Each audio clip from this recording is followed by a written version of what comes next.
कतील मुझको यही सिखाया मेरे नबी ने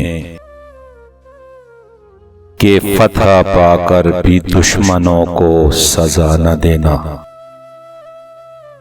उसे मनाकर गुरूर उसका बढ़ा न देना।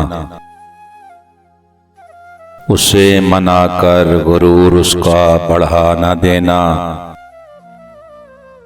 वो सामने आए भी तो उसको सदा न देना।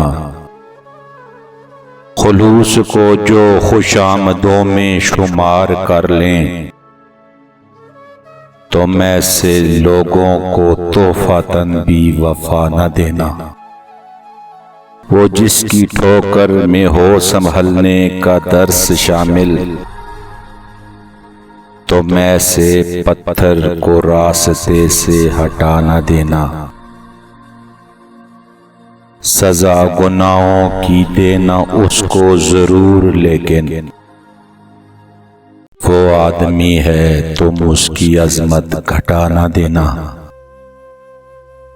जहां रफाकत हो फितना परदाज मौलवी की, बहिश्त ऐसी किसी को मेरे खुदा न देना।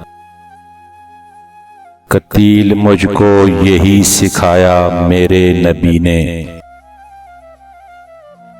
कि फतह पाकर भी दुश्मनों को सजा न देना।